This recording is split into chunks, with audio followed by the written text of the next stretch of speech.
হয়েছে সবাই বলবে কমেন্টে। দেখো এটা হলো অ্যালোভেরা গাছ, এটা হলো চিরবসন্ত, এটা হলো তুলসী গাছ, গাঁদা ফুল গাছ।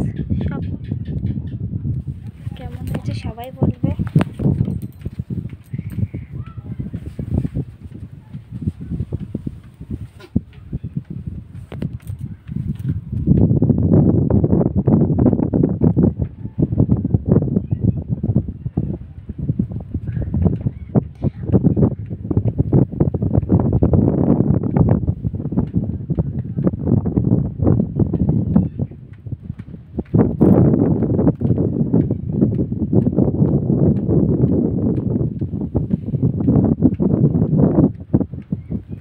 কেমন লাগছে সবাই কিন্তু জানাবে।